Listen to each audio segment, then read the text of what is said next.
Okay, it's 5:02. I'm going to go ahead and call the meeting to order. I noticed Wallace not here, but he is coming. Roll call quorum. I just counted heads here, and we do have a quorum. Our agenda, I need to make one movement on the agenda, and that will be Wallace will become number 5 with a business and finance report, and then we'll just drop down and keep going. Wallace does have to leave early.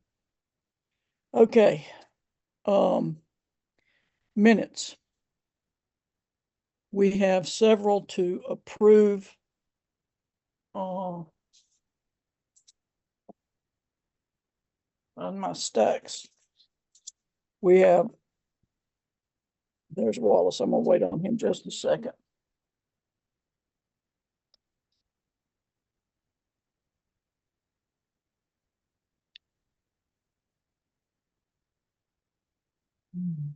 Tanya, I'm glad to see you. We have approved August 1st meeting minutes, have we not? Yeah, okay. So the minutes that we need to approve tonight are August 15th, August 21 special call meeting, August 15th HR special call meeting, and August 28th Business and Finance Committee. Is that, no, you don't need to approve those. Okay. No, just the board minutes from August 15th and 21st, because the committees will do their own minutes. Okay, HR urgent, no. No, okay. Just the board 15 and 21, because the committees will approve their own minutes. All right, did everybody have a chance to read those minutes? August 15th and 21. 21 was our special called meeting. Does anybody have any additions, deletions, corrections to those minutes? If not, do I have a motion to approve those?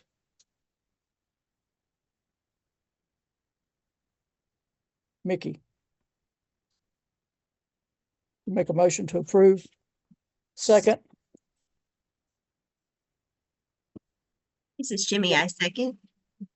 Thank you, Jimmy. Any discussion? All in favor, raise your hand. Okay. Tammy. Okay, the minutes have been approved. Thank you, Tanya.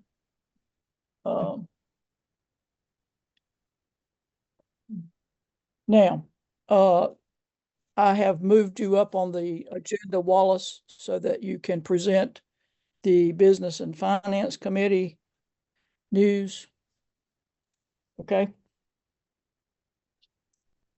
Yes, this is Wallace. Thank you for that. And apologies to the board. I have another obligation that's going to require me to drop early from the meeting, but I'm happy to provide a report from our Business and Finance Committee meeting that we had last week and answer any questions. So we had 3 main topics on the agenda for the meeting. The first topic was just acknowledging that the establishment of the board does introduce some new expenses. For example, legal expenses and interpreting expenses that haven't been contemplated in the legacy budget that we are still living under. And we don't know when we're going to have a revised budget and what the additional budget dollars will be for those expenses. And so in the meantime, we need to just have the best plan that we can formulate to cover those expenses. And so that was the discussion. It was noted that there's really no magic wand here, but the primary source for funds would be lapsed salaries for now, and then just in general trying to be frugal where we can. And that includes a responsibility of the board to be mindful of the frequency of meetings, board meetings and committee meetings, and utilization of legal services and the like. Naturally, those are going to be more as we are getting the board established, getting the policies approved, in all of that. But there wasn't really, like I said, there's no magic wand there until we can get a new budget approved, which will hopefully have some additional funding.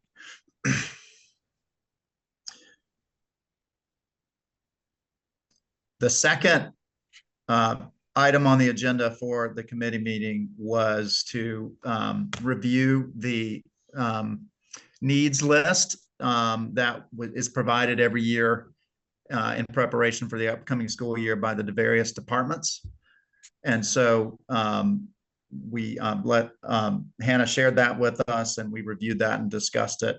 There were some needs that were considered to be must-haves, really not items that could be delayed. The total of those was about 140,000. The four main components of that were continued replacement and upgrades to the Wi-Fi system on campus.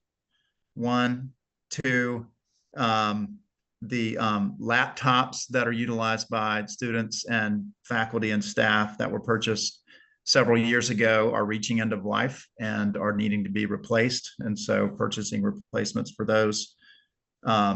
There's a carpet cleaning machine that's needed just to keep the flooring on campus and in good order. And then the fourth item is air handler for the MB auditorium.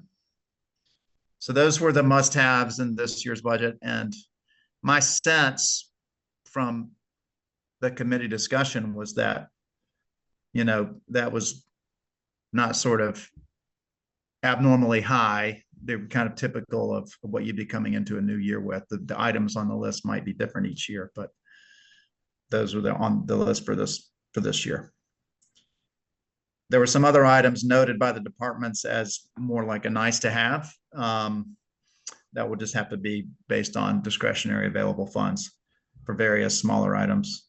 And the last thing that was discussed on that part of the agenda was we noted two pretty large capital items that'll eventually need to be done. One was the carpeting in the dorm room areas, eventually needing to be replaced, which will be a pretty significant expenditure. And then the other was the roofing throughout the campus are at various stages in their useful life. Some getting pretty near needing to be replaced. So we noted those, but those should be handled as part of a capital budget.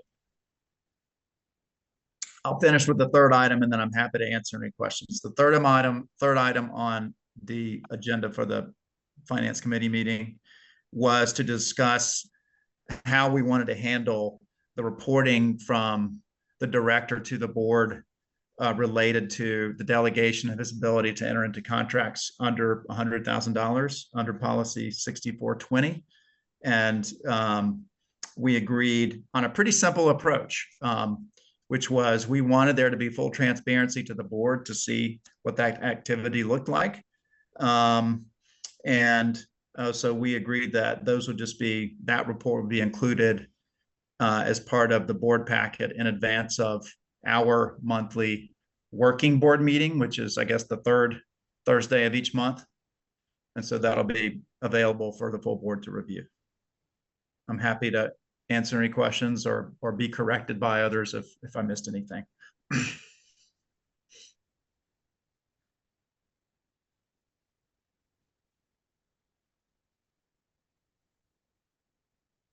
Very good, Wallace. This is Sandy. Thank you very much for that. Do you have anything else you want to add to that report? Nothing more to add for me. Hopefully Okay. that makes sense. Thank you. Thank you.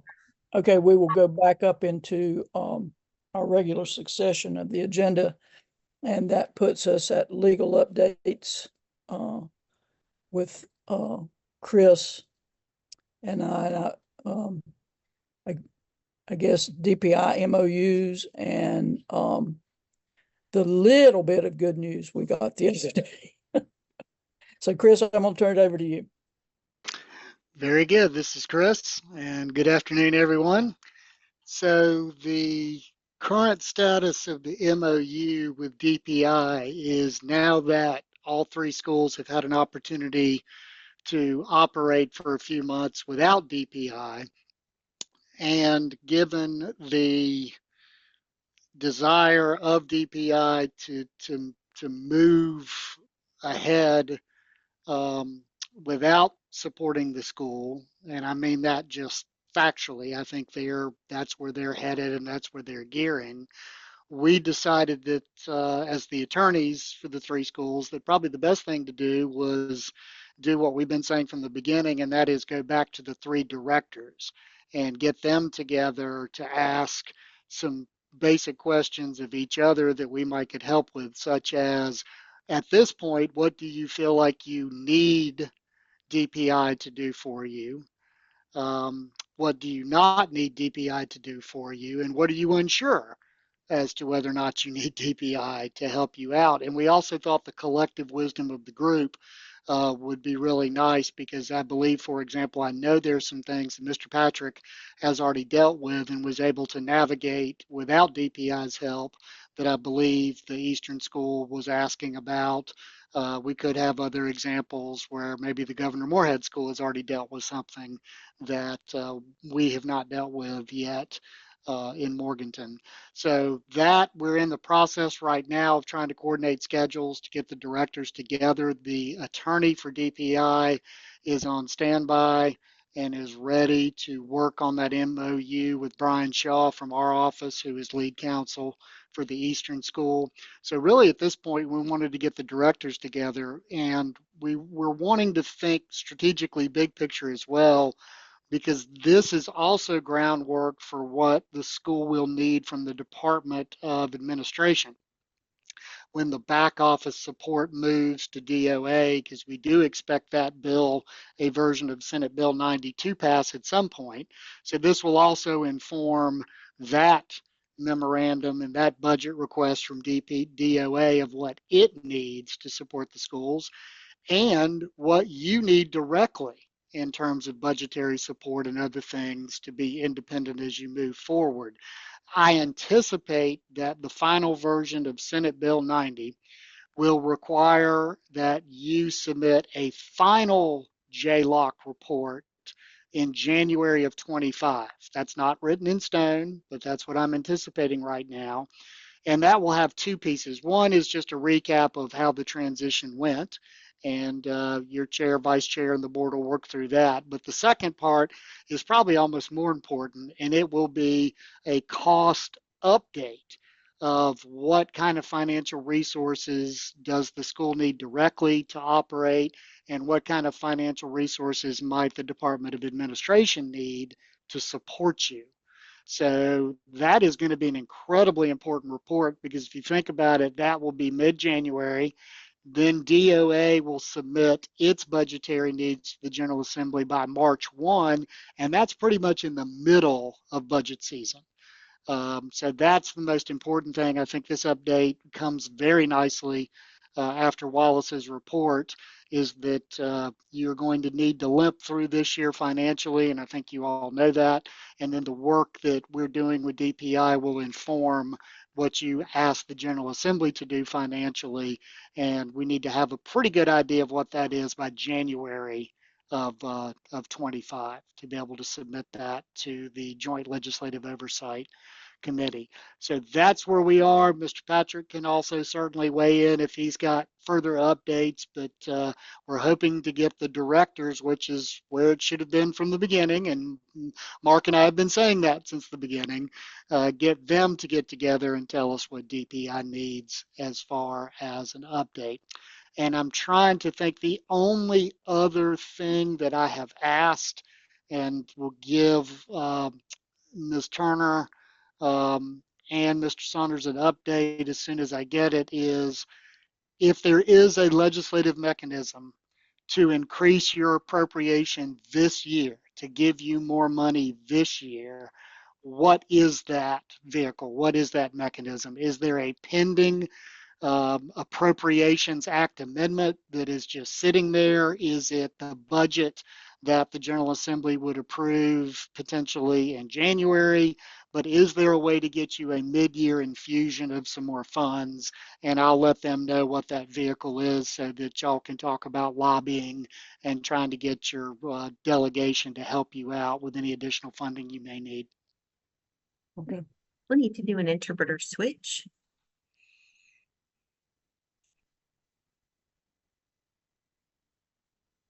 ready? Okay. Ready.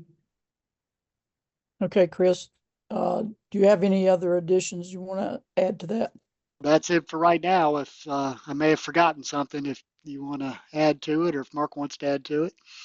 Well, the only thing I will add, and this will give the board just a little bit of this off their brow, but Chris and I did have a conversation with Representative Blackwell, and there is a chance that they're going to get Senate Bill 90 brought up sooner rather than later. Now, when I say chance, it's probably like this. But Chris and I did feel a little bit better after talking to him about that.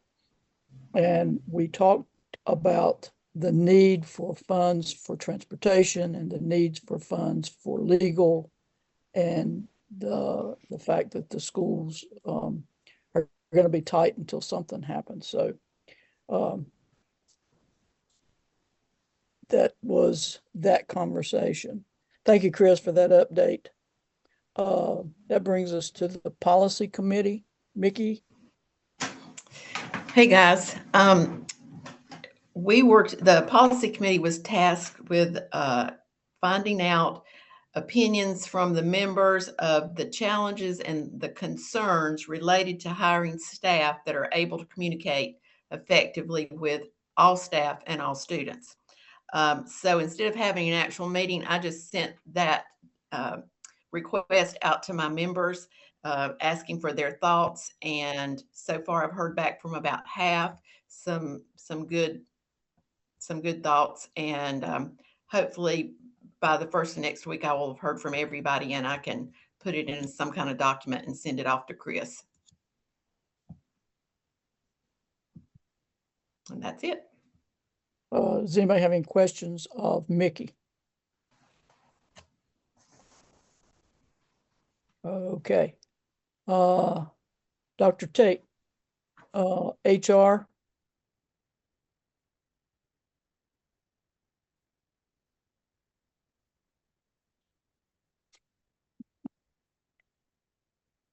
Finally, my turn to do that.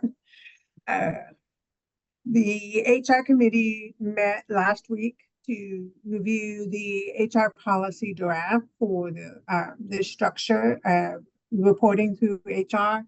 And we discussed that and proposing to the Board of Trustees or putting that forth for a vote. But before we do that, I'd like to turn it over to Chris to provide more detail on the legal aspects of that, if you're so willing. Be happy to. Thank you. Thank you, Dr. Tate. This is Chris. So everyone, hopefully you've had a chance to look at it. It is in your Drive folder labeled as HR Policy Draft Delegation of Duties. And you will recall that the board wanted the policy committee to finalize a policy and bring it back to you, and that's what the committee is doing this evening. The policy deals with two provisions of law.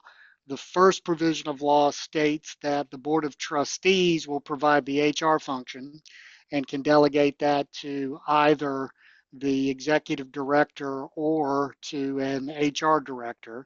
The second provision is that, of course, all recommendations for hiring or termination of an employee do have to come from the executive director. So that is not something that you can delegate to someone else. And the executive director does evaluate the job performance of the HR director. So we took those moving parts and we had a very good discussion about it. Mr. Patrick and I reviewed a draft ahead of the policy committee meeting, made a couple of tweaks based on our conversation, and then submitted it to the committee for their review at that particular time. So you've got the policy in there again for you to review, and I'll just do a brief summary of it if that sounds good. So the first section talks about just the ministerial functions of the human resource function. And I do apologize because as I'm looking, at least the version I've got in front of me looks like something got cut off the end of that first paragraph. So I'm not sure how that happened. If Dr. Tate or somebody, if you can pull up maybe what we looked at that day while I'm going through the policy, but I just noticed that. But basically, Section 1 just states the obvious, so to speak, as far as law, and that ministerial functions are the job of the HR department to follow policies, rules, and procedures with regarding to the HR function, which include job postings, qualification checks, criminal background checks, and any reference checks delegated by the executive director. And I'm going to point out a few things for you. Since the executive director ultimately makes the recommendation, Mr. Patrick needs the ability to delegate those. So for example, for an employee that will have limited educational interaction with students, he may delegate that. For obviously interviewing principals, he's probably going to check most of those references himself because that's a big recommendation. So he can delegate that or keep that as his own function depending on the position. The executive director evaluates the job performance of the human resource director and acts as their direct supervisor. And I believe that paragraph should say with regards to their compliance with board policies and procedures, is I think what that paragraph should say at the end. And I see Dr. Tate's now typing that in, if everybody can see that. Perfect. Thank you for doing that. Excellent. And could you repeat that last part that you want me to type in? With regard, well, I don't want to type it in yet because this is the official policy unless somebody's got a copy in front of them for the exact language. Dr. Tate, do you have it in front of you? We can come back to it. It's not important, folks. It's basically Mark's going to supervise the HR director to make sure they follow your policies and procedures as an employee and do their job. And I'll get you that language in just a few minutes, but we don't need to hold up the meeting for it. Okay. Under paragraph 2, that's the big one. Personnel complaints and grievances. We have 2 levels of review, and this is what the ultimate decision was to go with. So in the first level of review, the human resources director has the obligation to try to resolve all complaints or grievances unless the resolution involves the allocation of school resources, the reassignment of personnel, or the legal rights of some other complainant or grievant. And the reason for that is that the final administrative decision that would then come to the board has to be made by the executive director. So, and I'll just use first names because I think it's easy with a small board like this. So Leslie will be trying to resolve all complaints and grievances at the initial level. She's empowered to hear those. She's empowered to work directly with employees and try to resolve those. But if a resolution for that grievance or complaint was to involve pay changes, reassignment of duties, reassignment of personnel, or the legal rights of others, then at that point, she's just making a recommendation to Mark because those are the types of ultimate decisions that the executive director still has to make. But otherwise, she's empowered to resolve complaints and grievances. One thing that Mr. Patrick told all of us was that informally, this is kind of the way that he and Leslie have operated anyway, with her trying to resolve things at a lower level before they come to him. But this policy makes it clear to staff that Leslie is the first person that they would go to at that point. Leslie will still make Mark aware of grievances, complaints, and what the basic facts are, since they together are still considered to be the administration from a legal standpoint, and she can consult with him on a proposed outcome at any time to get his feedback, to get his thoughts, but it is her decision to make. And she can make a final decision or a recommendation based on how she sees something. And there could be a situation in which she and Mark disagree on the ultimate outcome. That's certainly possible.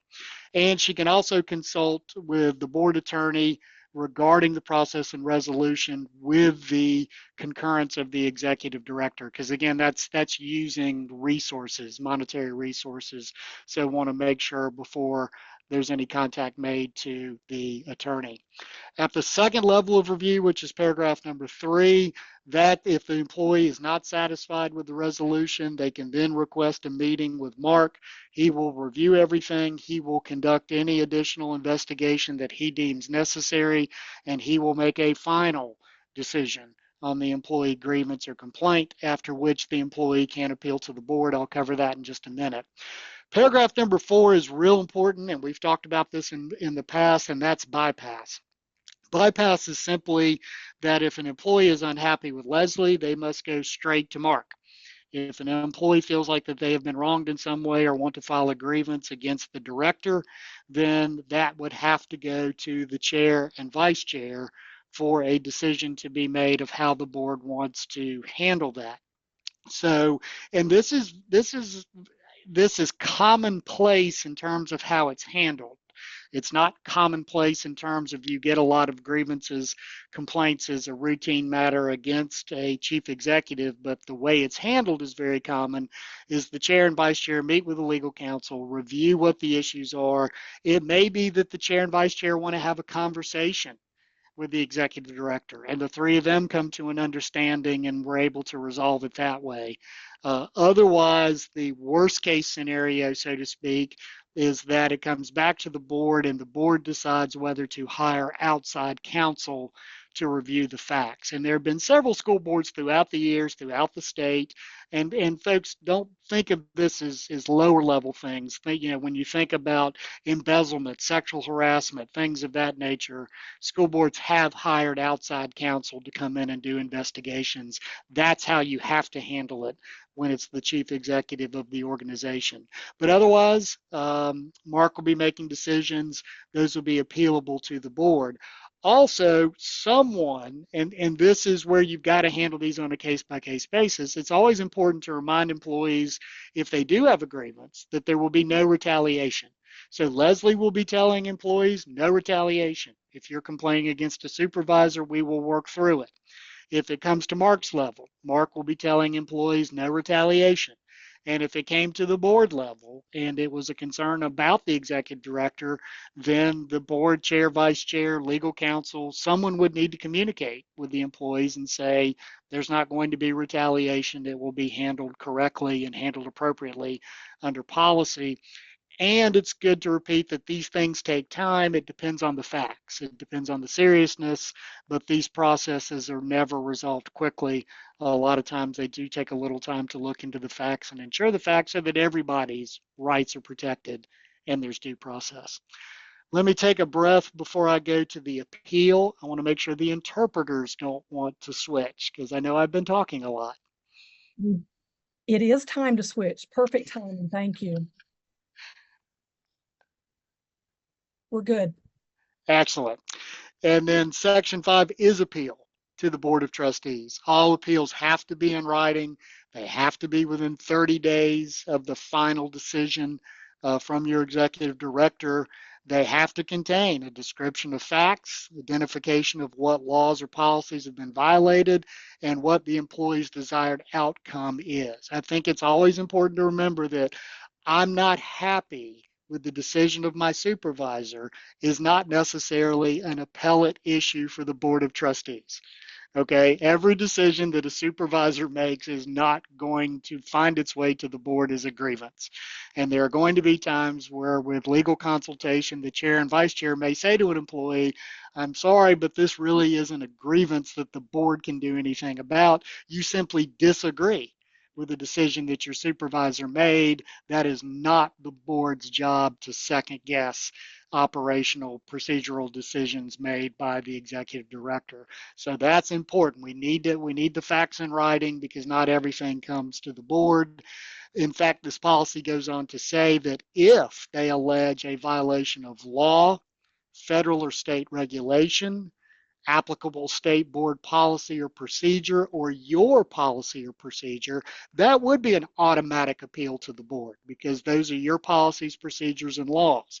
If it is anything less than that, then it's a request for a discretionary hearing. And the chair and vice chair must agree before it comes to the board. If they can't agree, then it automatically comes to the board. But there has to be some level of review for those discretionary appeals at that point. And then you make a final decision regarding the grievance. So we all feel really good. This is a good process. It's going to be clear for your employees. One of the things the committee wanted to do was free up the executive director's time as much as possible. And they felt very strongly that if an HR director can be the policy go-to for employee complaints and resolve those without bothering the executive director, that gives the executive director more time to focus on educational outcomes and hiring employees who can sign and all the things that are board priorities right now. So I think the committee felt that this struck a real good balance. But at this time, I'm happy to answer any questions. But before I do, I certainly want to give Dr. Tate or Mr. Patrick an opportunity if they want to add anything that I may have missed.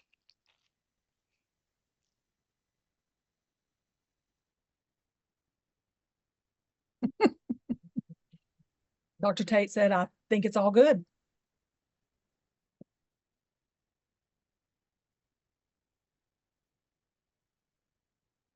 Okay, this is Sandy, and we'll be voting on this policy under new business. So if you have any questions about it, now's the time to ask Chris so that everybody's in full understanding. Chris? And this is one of those times too, there are some policies that are so critical to the operation of the organization that you can waive 2 readings and suspend policy to waive the second reading, or you may decide that now you want to think about this for a month.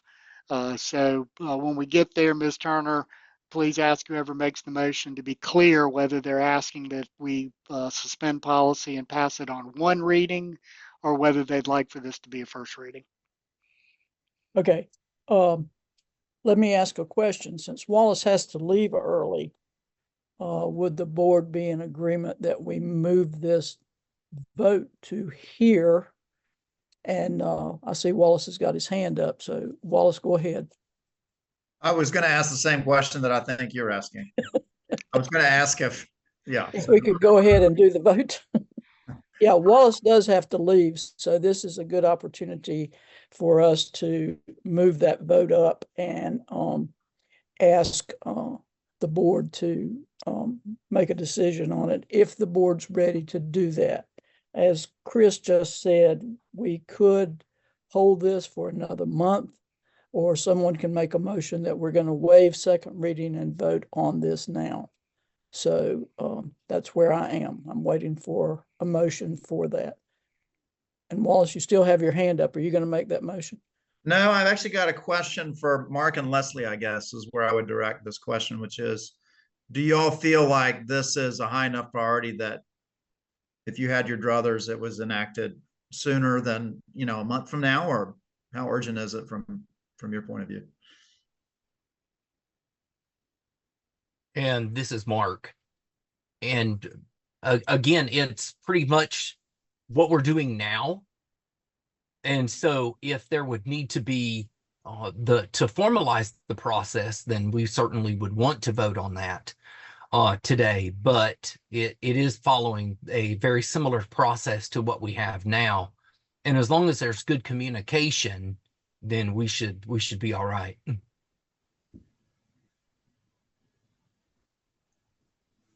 And this is Leslie. I agree. Okay. Mickey? I'd like to make the motion that we go ahead and forego a second reading and vote tonight. Okay, we have a motion on the floor that we waive second reading and we vote on this policy tonight. Do I have a second? This is Tammy. I second. Okay. Open for discussion. Mark, sorry, Chris? And just to make it clear for everyone, this is a motion to waive a second reading. So you're not voting on the policy quite yet. This Not is yet. just a motion to waive the second reading. Then you'll have a motion to approve depending on how this turns out. Sometimes folks get confused about that. We all need a good leader. You have one. Any other discussion? Okay. If not, we will vote on that motion that we are going to waive second reading and we're going to vote on this policy tonight. All in favor, raise your hand. Okay, and that is unanimous. Okay, now we need a motion about the policy itself. Do we have a motion to Tammy? This is Tammy. I move that we approve the policy as it is written. Okay, do we have a second? Jimmy? This is Jimmy. I second. Okay, any discussion? Wallace, you got your hand up again. Yeah, sorry if I'm the fly in the ointment, but we That's did okay. notice some missing verbiage in section 1, Okay, the version that I'm looking at. yeah. Chris, did you find that missing Bert? I'm going to pull it up right now. Give me just 2 seconds. I'm sorry, I should have been doing that.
Well, I have discovered the source of the missing verbiage, and it's my cut and paste job from the email that I sent over to Tanya, and I'm now pulling up the document since my cut and paste job was not sufficient. So sorry about that. Just give me 2 more seconds.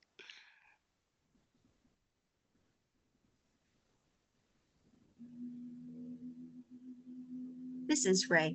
I just wanted to make a comment real quick. Would it maybe be easier if we viewed the Google Doc and went back to a previous version and the history, you could see that before this most recent change was made. Maybe that would, show the piece that got cut and pasted out. So maybe look at the original version. It might be an option. And I don't know if it does, and that's why give me 2 more seconds, and I think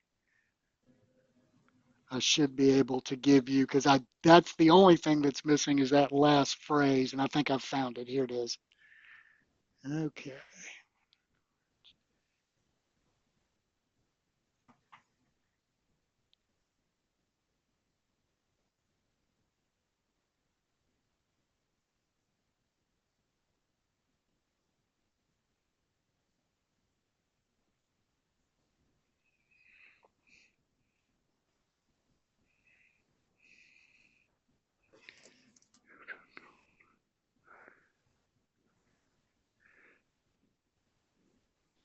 Yes, here we go.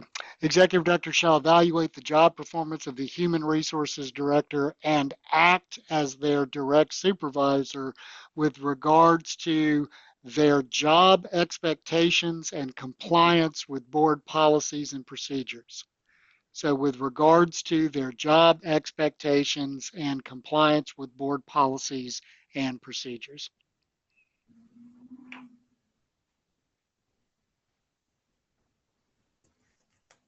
So the motion can reflect that that language will be added.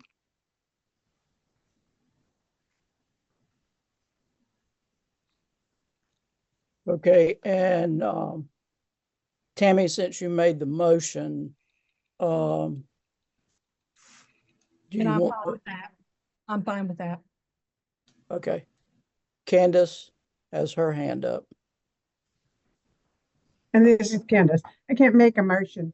I just wanted to make a notation that I added the language that Chris just stated to the HR policy draft on Google Doc. Okay, thank you Thank very you. much for doing that. Yeah. Everybody needs a good leader.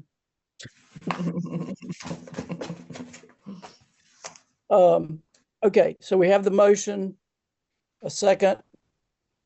Are we now ready to vote? Is any more discussion? Or was it open discussion first, I guess? I don't see any. So all in favor of the HR policy being put into place tonight, please raise your hand.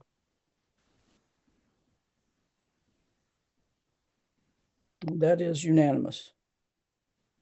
So that will take effect immediately since it's been passed. Okay.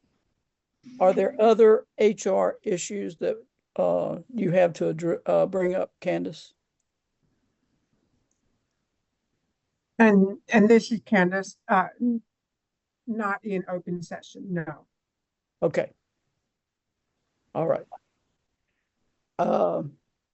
I'm very pleased to announce to the board that I have finally put together a marketing committee, and I'm very happy to announce that Jimmy Autry and Trula Baker are going to co-chair that committee, and it's a large committee. It has very many members, and hopefully, if everyone can't be at every meeting, someone can be at every meeting so that they can continue to work toward getting us a good marketing plan for NCSD.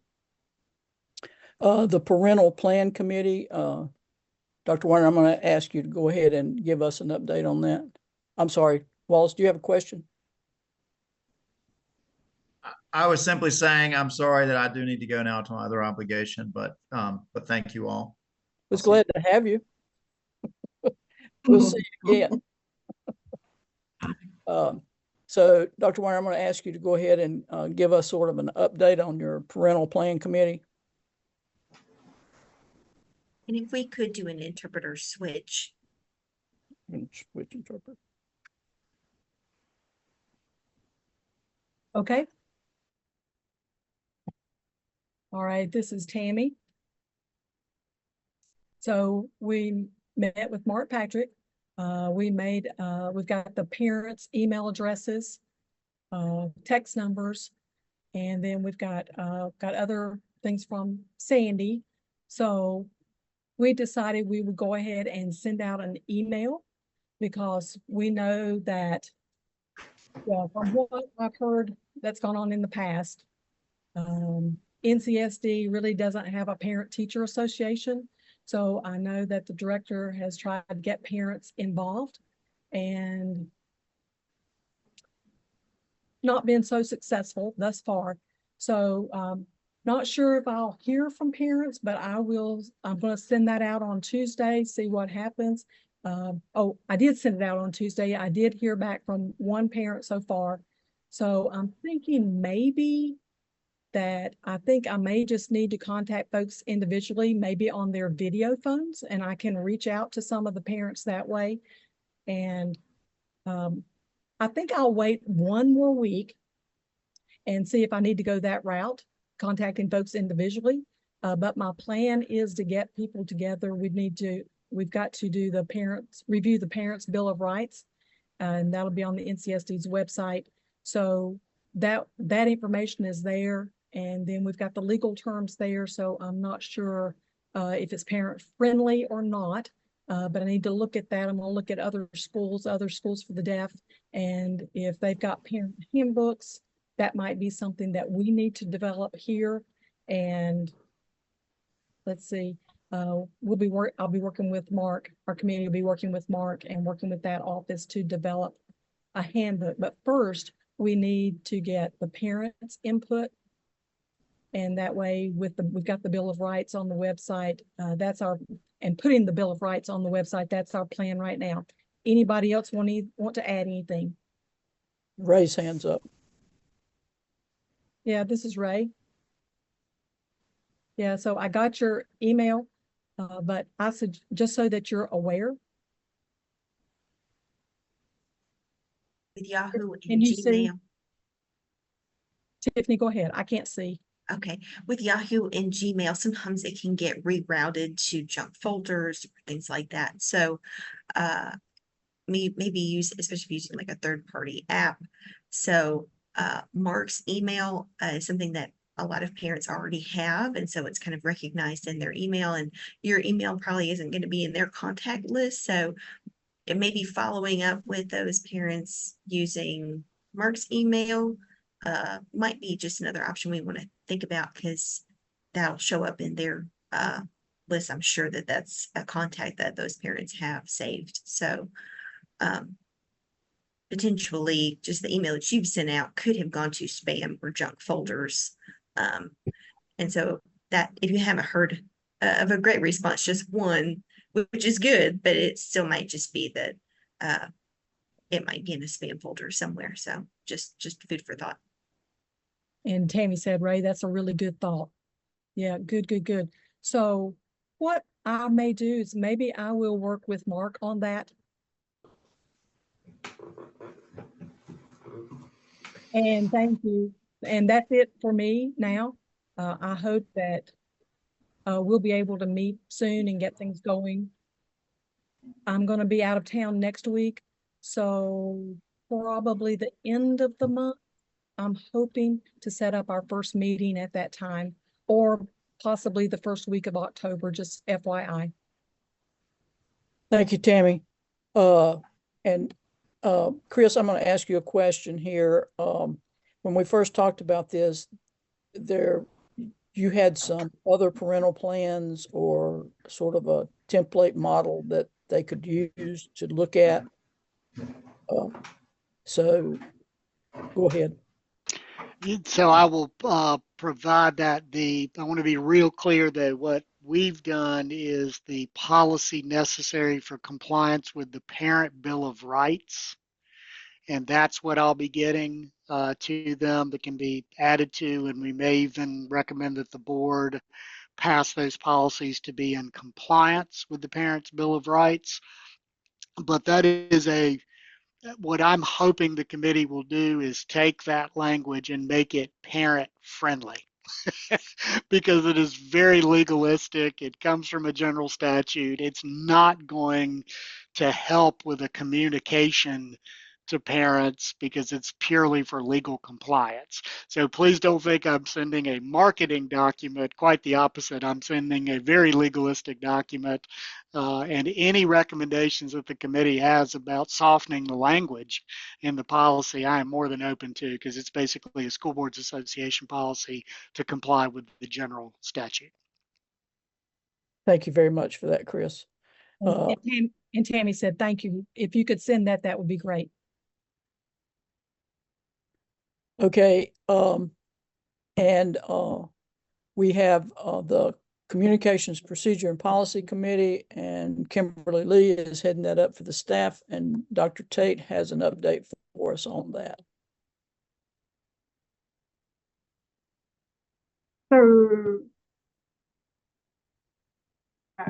So Key has another conflict for today, so I'm just going to provide an update.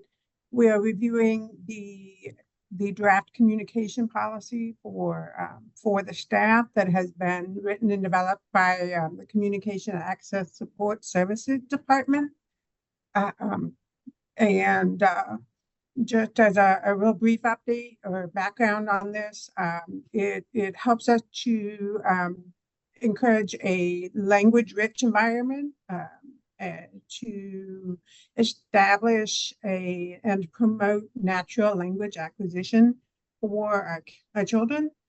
And it emphasizes the use of sign language and our expectation that all employees are competent signers.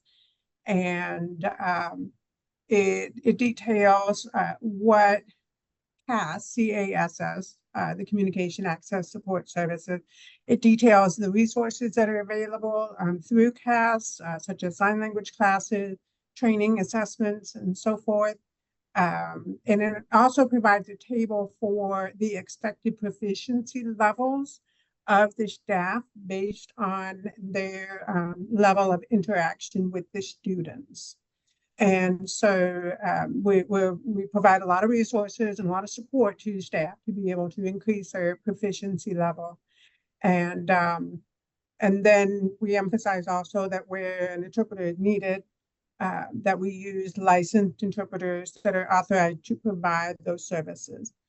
And so I wanted to emphasize that this is a draft communication policy. It's only a procedure right now. And we have been going through the legal review. I believe Chris has had a chance to look at it. He's added a few lines that give us, they give it some teeth, which is exactly what I was hoping for. So now that we've had comments from both Chris and Mark, we'll be looking to review those. And once that's done, then we will we'll be able to bring it back, have the board be able to read that and provide comments on it between now and the next meeting on September 19th, where we'll again summarize any comments, addition, changes, feedback, and then hopefully be able to bring it to a recommendation to vote. Okay. Thank you very much, Dr. Tate. Tammy? Yeah, this is Tammy. So I've got a question. I did look at that procedure and the policy, and it mentioned that the work with the Slippy. So who does that? Who does that test? Who provides the Slippy test? Sign language proficiency inventory?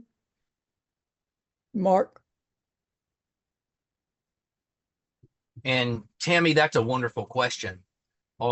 We partner with the Morganton Regional Resource Center, and Heather Foster and Lisa Kennedy and other staff members across the state that work for the regional resource centers partner and work on the development of those Slippy scores. Okay. And so, as you know, the Slippy has to be read and evaluated by a minimum of 3 people. And so those that is a partnership and collaboration that we have with the Morganton Regional Resource Center, because no one on our campus is qualified to be able to give the Slippy. Okay. I've got Tammy, another question. another question. Yes. Follow-up question. How much does it cost for an employee to take that Slippy? Do they pay for it? And Tammy, this is Mark. No, it is free. That is part of what the collaboration is through DHHS. Nice. And the regional resource centers. That is a free assessment that they offer. Wonderful. Tammy, this is Mark again. The only thing that in regards to the Slippy is sometimes it takes about 6 weeks for the staff members to get scheduled to go and then to get the results back. So it's been anywhere from 5, 6 to 8 weeks on some of them. And I think Ray has a comment or question. Ray?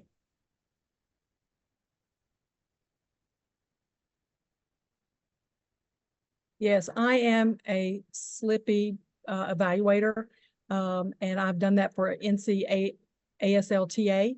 But that's good that it's free. The evaluators, yes, they look at it.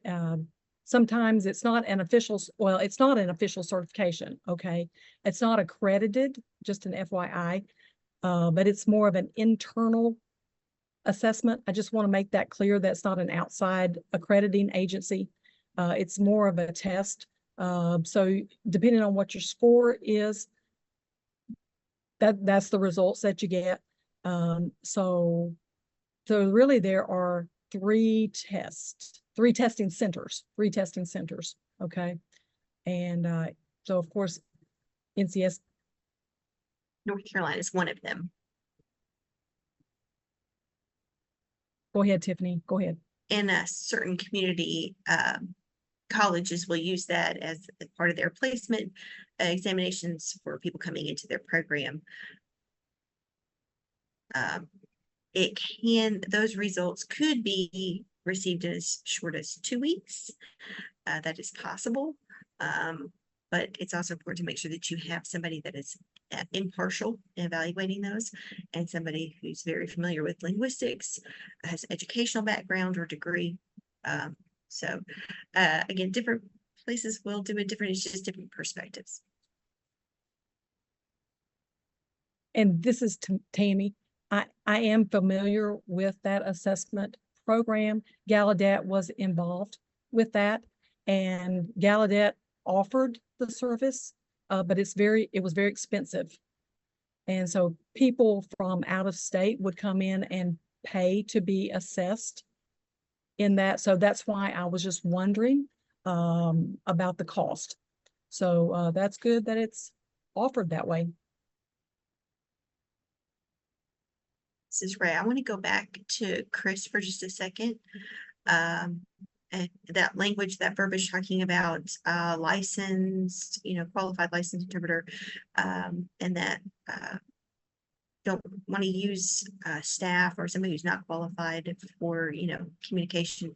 I guess the point being, if there's an emergency situation though, and we need somebody who can sign, but maybe they're not, a qualified certified interpreter, and they're going to look at that verbiage and say, well, this is an emergency situation, but I can't, I can't help out in this just because, I'm not, a licensed interpreter. So, what's that push point of when can we use somebody who isn't, or, is this a hard and fast kind of thing? And this might be a little bit complicated. It just, that one particular line, I'm just a little bit nervous about. I feel like it might be a little bit too restrictive.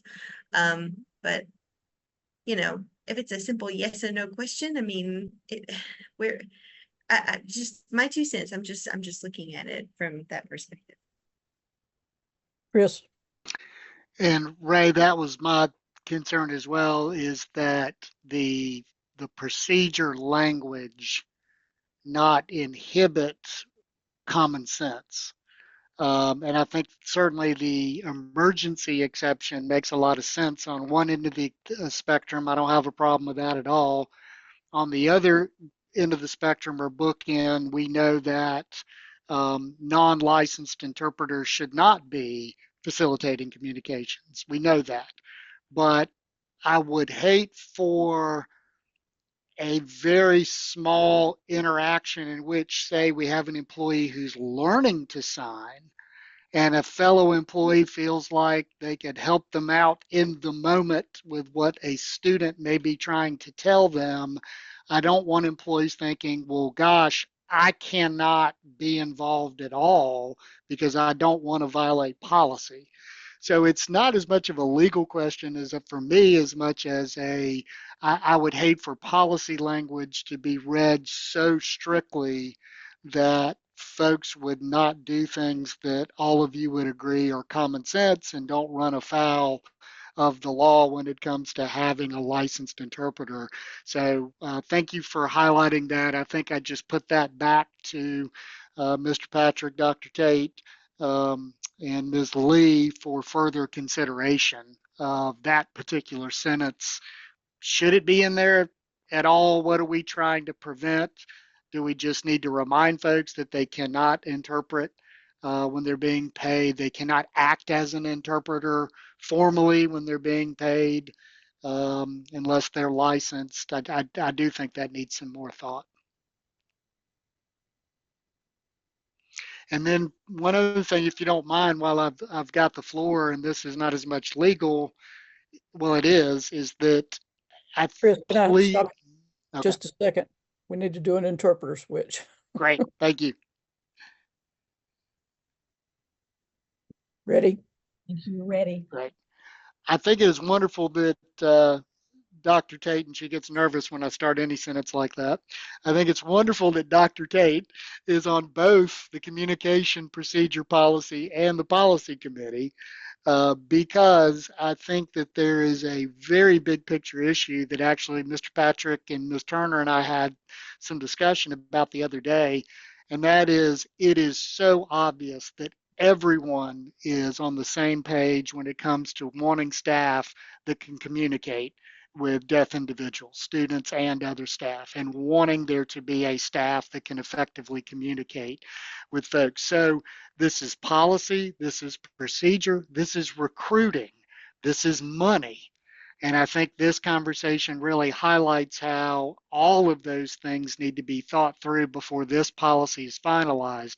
For example, if you're going to require an employee to obtain the skills necessary to communicate within 2 years, you also have to provide the means for them to be able to communicate at the level you've asked them to. At what point do you ask the employee to pay out of pocket? At what point are you going to provide resources free of charge to employees to be able to get those skills and to bring those skills to bear? All of that, factors into this, because for Chapter 126 employees, for example, if you're going to add a job requirement, which I think you can do, to an existing job description, you also have to provide the means for them to achieve it. And so there's a very real question of how much do they have to pay out of their own pocket versus what the school will provide.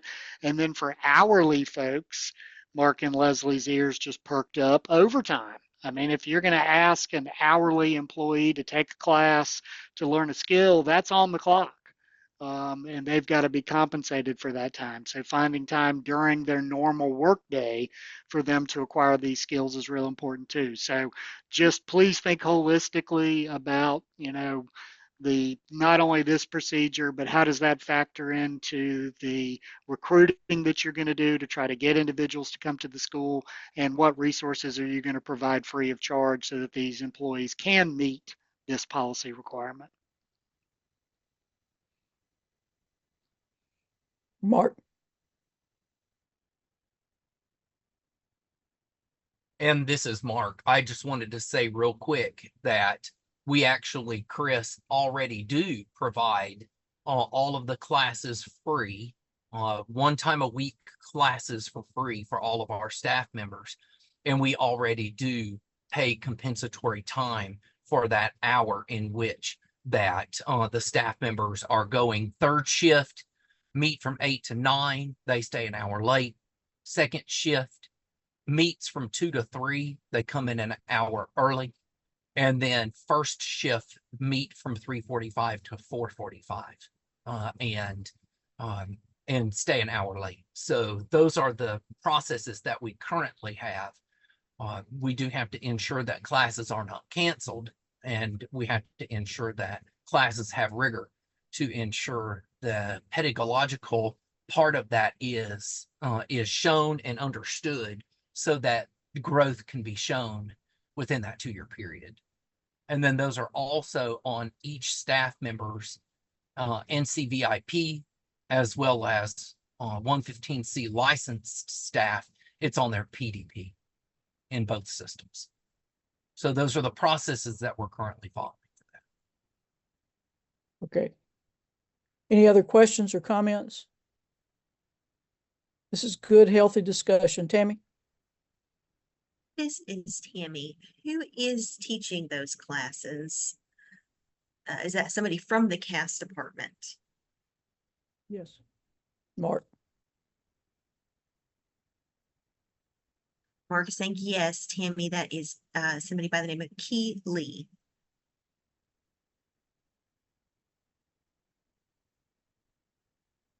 Okay, any other discussion on that? We've got a really good document started and going. I hope it you can get together and get all of that wrapped up by our next meeting. The other committee that I had asked to be set up ad hoc is set up and has not met yet. Dr. Tate and Caitlin Bolts are heading up that committee, and they'll have a report for us soon. Okay, that's all of our committees that are established at this time. We do have some others that we're working on. We have old business as our next item. I only have one thing there that I want to ask about. We got a copy of the student handbook, and we got a copy of the residential handbook in Google Drive. In looking at the residential handbook, there are parts of that handbook that seem to me to be seriously out of date. Some of them go back all the way to DHHS and other divisions that we were in at some time. So I think we need to relook at that handbook and maybe bring it up to a Board of Trustees division type thing or something that that can be updated somewhat. And I don't know, Mark, who's in charge of that on campus that's taking care of that? And this is Mark. Sharon Shirley Bailey, as well as Nathan McAllister, Amy McGimpsey, as well as Angie Dellinger, are the 4 individuals that are responsible for the development and updating of that as the residential life director and as the residential life coordinators. Now, Sharon continues to be out on medical leave and could be for a continued amount of time.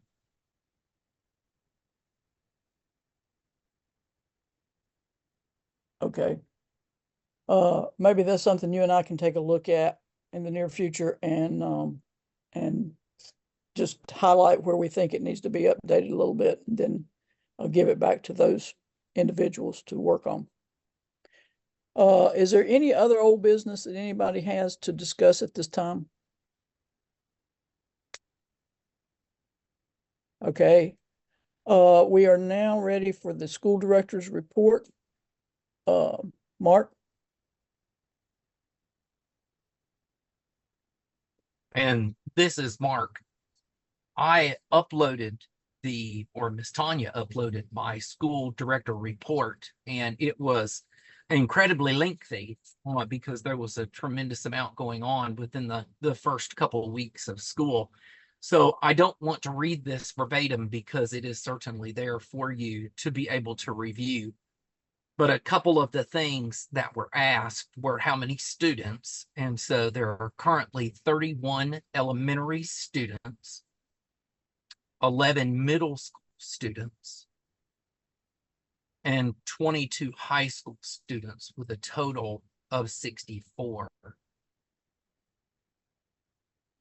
And then the next question that was asked are how many dormitory students that there are. And currently the dorm has 31 students. So that would mean that there would be 33 day students. And then you can see kind of the dorm breakdown that is in there as well. And then I highlighted that the residential life has currently closed the Yale program, and that stands for Young Adult Learn to Earn program, because of low staffing. And so we closed that program and moved those students from Hoffmeyer, second floor of Hoffmeyer, to up to third floor. And then we've also had to close the elementary wing on second floor because of low staffing as well. And those elementary students have been dispersed upon third and fourth floor. And then, of course, the residential life are using east and west wings, both front and back components of those wings on third and fourth floor. And then just to highlight that second shift does currently still have 6 open positions, and Ajante is in one of them full-time, just is remaining in temporary status. And then Joy is in one of them, but that is just she comes in and helps. She does not stay the entire 8 hours. And on third shift, they still do have 3 open positions, and they have temporary staff that don't meet hiring qualifications yet in 2 of those, but they are working full-time, so that's great. I did upload some information in regards to tentatively scheduling Defopia.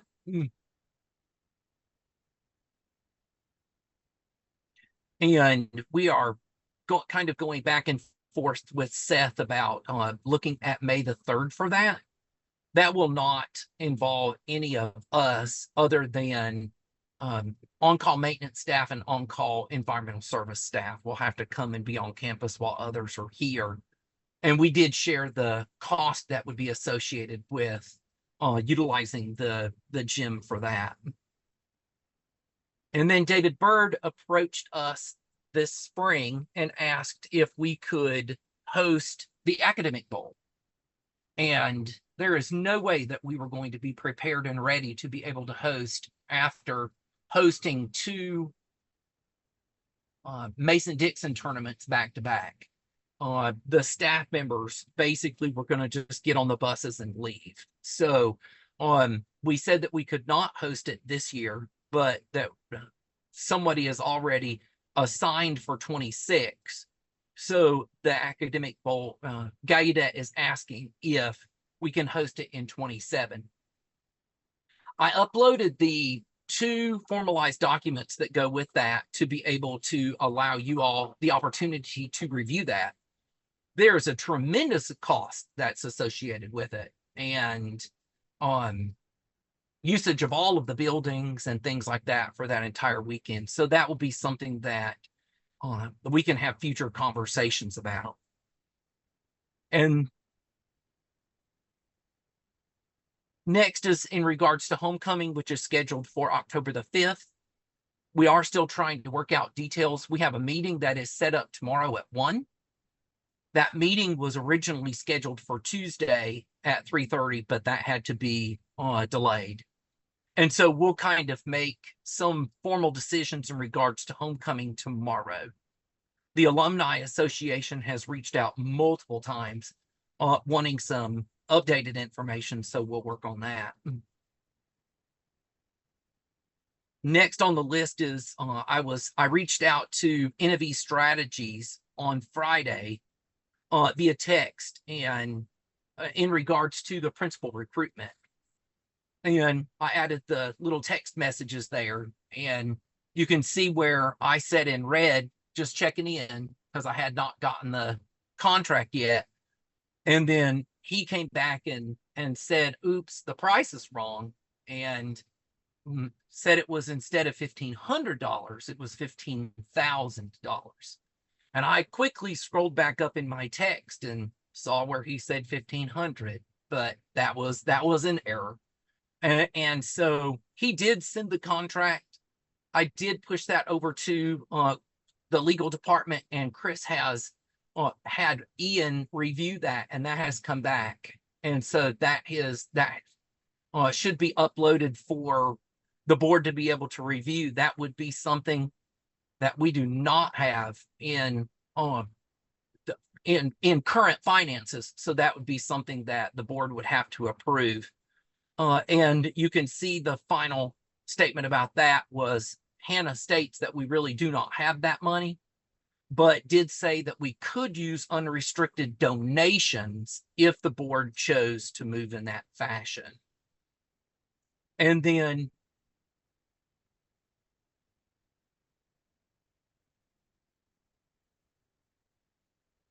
All right, and Do an interpreter switch. I'm sorry, Mark. Yep.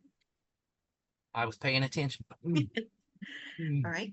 Go ahead. Okay. Next, we have completed all of our required drills that are required to be completed within the first 10 days of school. All fire drills, first, second, and third shift, as well as the mass evacuation drill and yellow and red lockdowns have all been completed. And I can confirm that the students do much better than the staff with completing the drills. So we are very proud of the students and their organization. We'll be working on the school improvement team and getting that set up for its first meeting in September. Of course, we'll be following school improvement team legislation and completing the requirements for the self-assessment and then development of action plans and goals. And then that is typically brought to the board in October for approval. The academic summary report for 23-24 and 3 years back has been completed and shared with all of you. Please let me know if you have any questions in regards to that. It shows the amazing academic progress that has occurred over the last few years at NCSD. And so we're very proud of that report. And if we could submit that as our state report card, well, NCSD would certainly shine.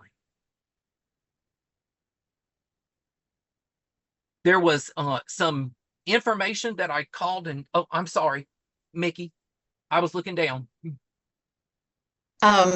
This is Mickey. First of all, congratulations. All those documents showed growth, and that's amazing. And I congratulate your teachers and your students.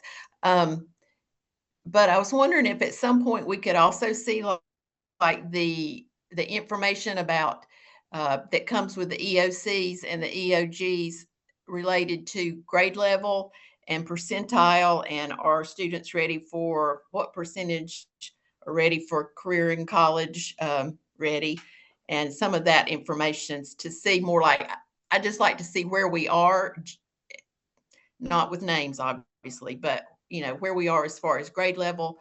And I know that showing growth, that's how we're going to get there, is improvement, a little bit, a little bit, a little bit, we'll get there.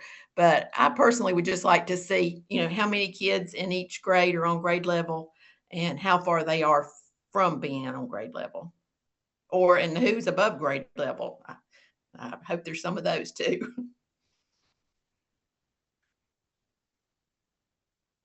And this is Mark, and I can reach out to our regional accountability coordinator and see if they can provide that summary document for us. What we get is, we get an individual student mod. We get an individual student.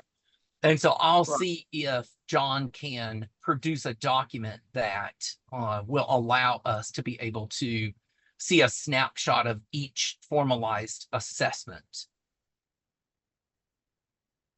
And then it's also really important to remember that as we move closer, according to House Bill 11, we will have to have within the next 3 years or so, there'll have to be a developed accountability model that will have to be done. Currently, North Carolina has 3 alternate accountability models. NCSD does not fit into any one of those 3 alternative models, because in order to be able to have diagnostics, you have to have what's called an N.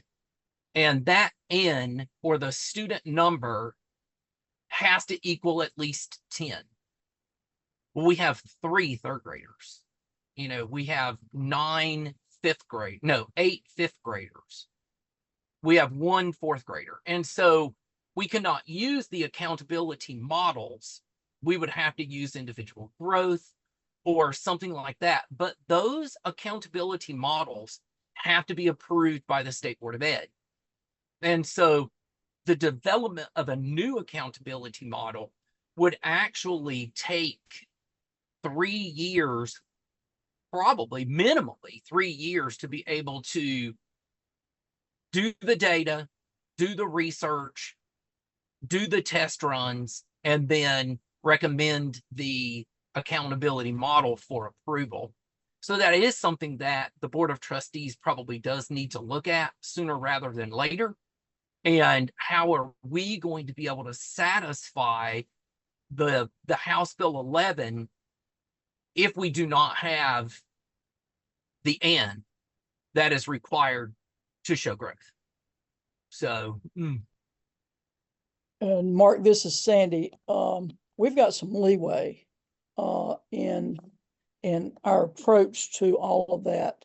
I believe now, these came from Kara a long time ago when we were talking about House Bill 11.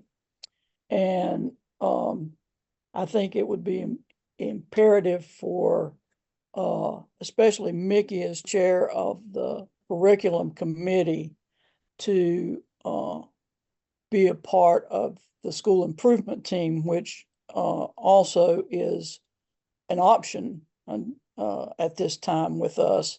But we've got a little bit of flexibility in there, and we've got some time to establish all of that. And I think this is one of those cases where it would be really good to partner up with the other two specialty schools and everybody have an open dialogue and see how we're going to approach this and how best to establish the accountability for our students, because all three schools together will still not be enough number to do what we need to do. So I think the curriculum committee can start addressing that and looking at it. And like I said, we've got some time and we need to use that wisely.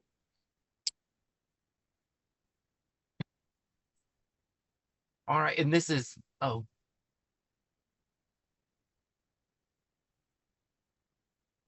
Who wanted to speak? Candace. Okay. Mark, I think this was put together by a former instructional coach. Do we have somebody who's going to be addressing that and putting it together in the future? That is, and this is Mark, and that is the role of the instructional coach, to be responsible for test coordination. So unfortunately, the individual who had applied and was offered that position did back out. And so we will continue to recruit for that position, but that is in the job description of the instructional coach. Okay. Thank you. And then I had a conversation with Chris in regards to the 6.5% supplement, because Leslie and I were talking about the new teachers, and when we did the salary approval for them, we actually did not ensure that got put on the personnel report. And upon reflection, it really probably should have, because it is a monthly expenditure that the school does do, and that has to be paid out of lap salary. So we just wanted to make sure that everybody knew, and I kind of gave some background on the 6.5% supplement. And if you have any questions, please let me know about that. But that is currently in everybody's contracts. Mark, could you just go back just for clarification, make sure that I, as the interpreter, heard clearly. You said that has to be paid out as a flat? Out of lapsed. Oh, out of salary. lapsed. Thank you.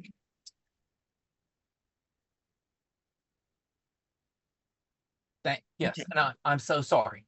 No, my apologies. Thank you. And then the other, Mickey, I'm sorry. I just wanted to, I was trying to make some notes. What you said about the instructional coach is responsible for what is related to accountability and things like that. What did you just say? The instructional coach. in the job description for the instructional coach, the instructional coach is responsible for being the test coordinator.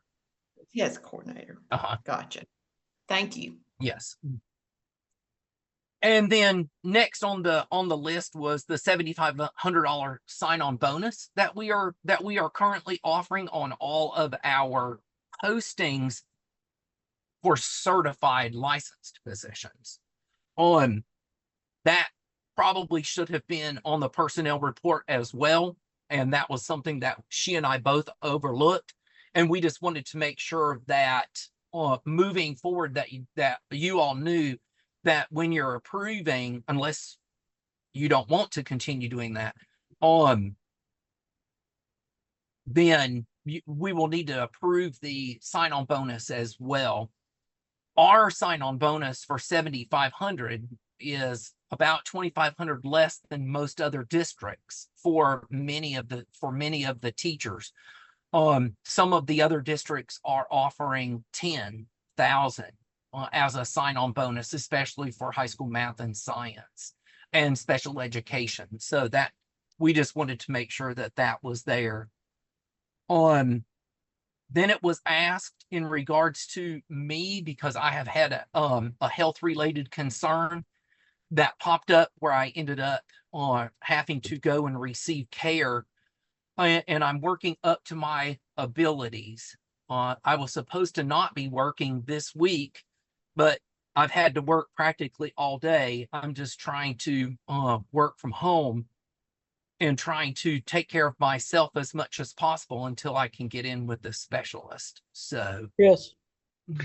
And Mark, just wanted to make sure you understood, you are more than welcome to discuss those types of issues with the board in closed session. You've got confidentiality, so I just wanted to make sure you knew that. So if you want to provide the board with a little more detail about your schedule, you can do that in closed session. You don't have to talk to the board about your individual situation, just like no one else would. But I just wanted to make sure you know that that is something that can be discussed in the closed session. okay, thank you. Yep, absolutely. And Mark, all of those requests and heads up I gave you are for closed session. Okay.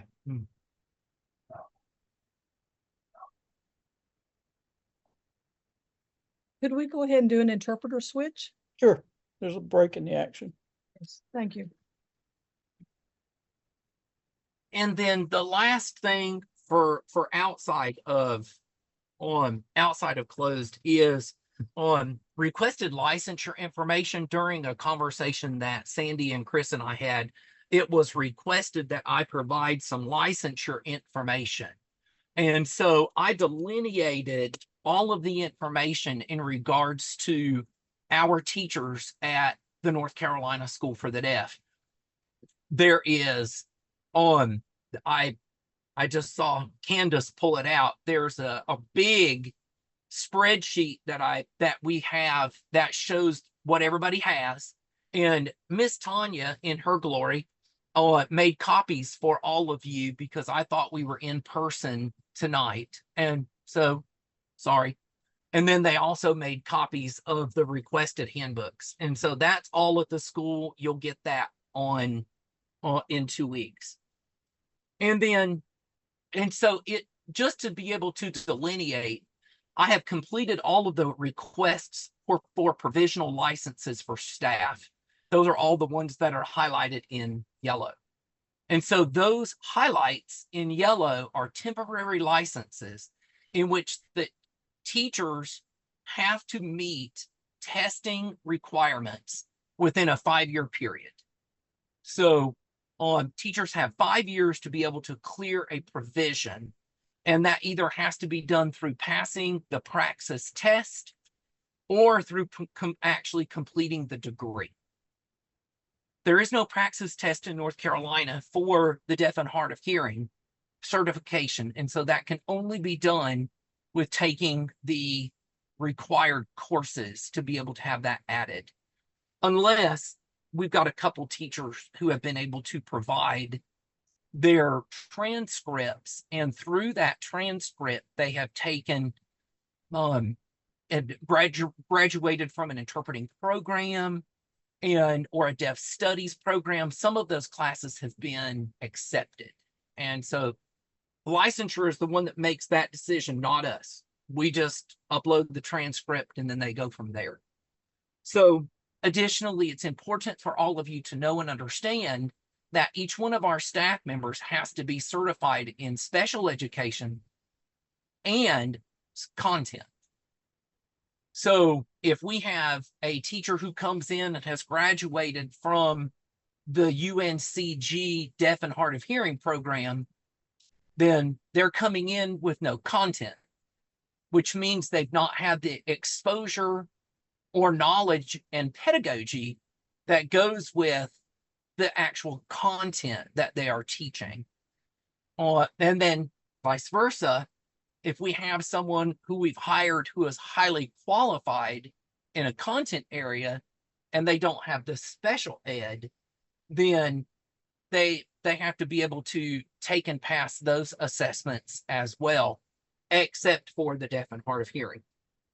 And so each one of our teachers are very unique because they have to have content and special education. And that is ensuring that we are following federal and state policies for students policies that govern students with disabilities. And so we have to make sure that we are meeting all of those requirements. And I went on and on and on and on and on about that. And so please read that. And if you have any questions, then let me know. Yes, sir. Chris, you're muted. Sorry about that.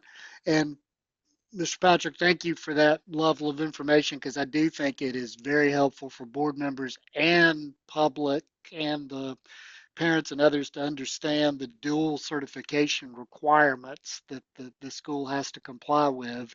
It's my understanding, I wanted to see if you're in agreement that you can satisfy the requirements by having two licensed folks in a classroom at one time.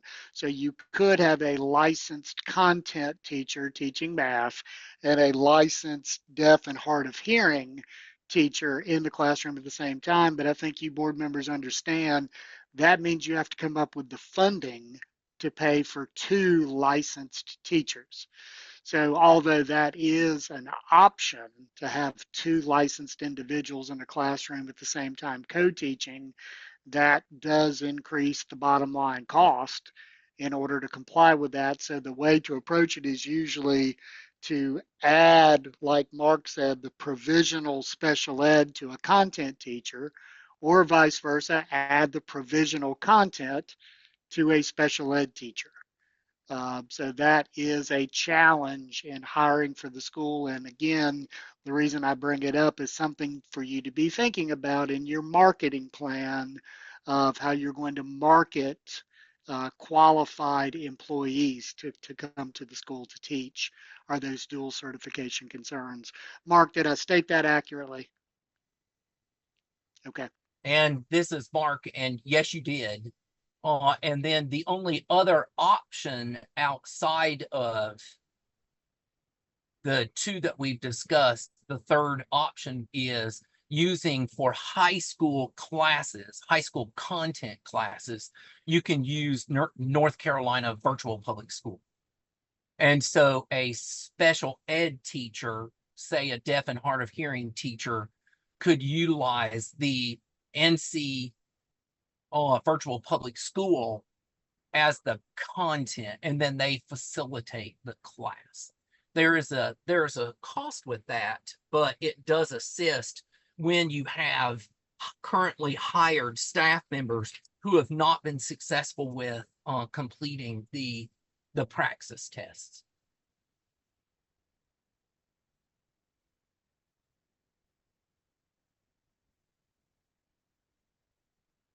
Does that conclude your remarks, Mark?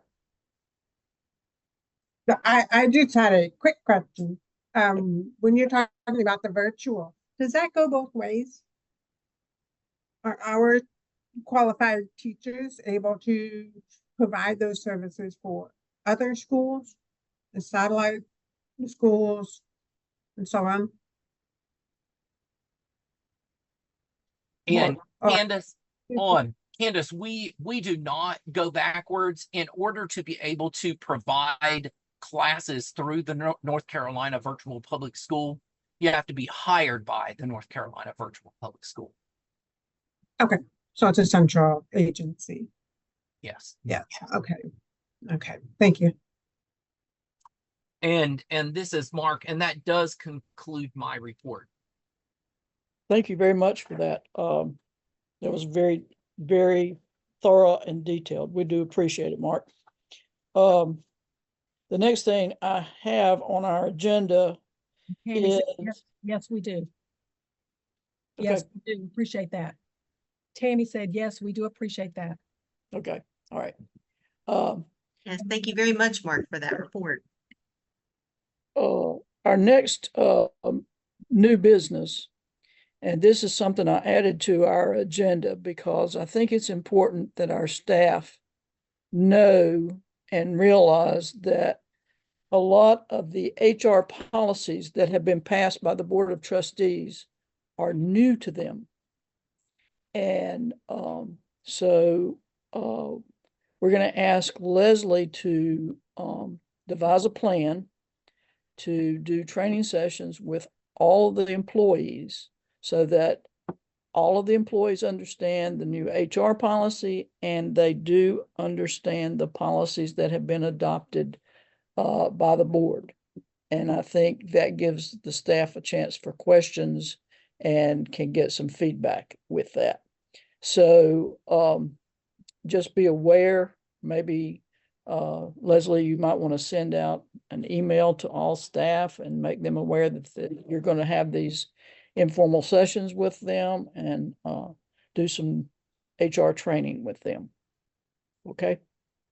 It's a big ask, but That's perfectly fine. This is Leslie and I will begin working on that. thank you very much. Okay, we are up to the closed session of our meeting. Know that we have been at it now for an hour and a half. The interpreters have done a wonderful job. If I can get a motion to go into closed session, we will do that, and we will also take a 5-minute break for anyone that needs one.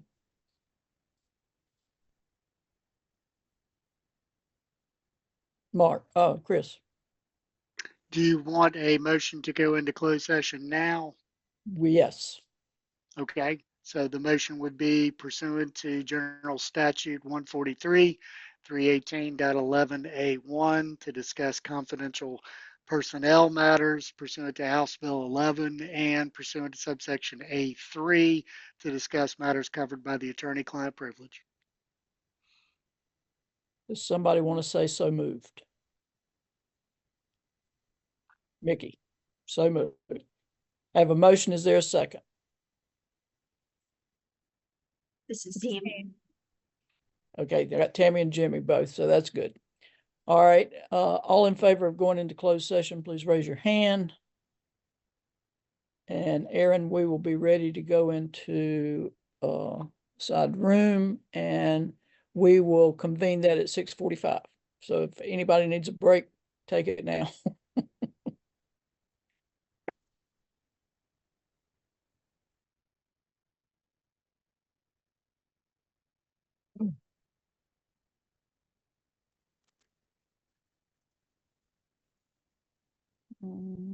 We lost. There's Mickey.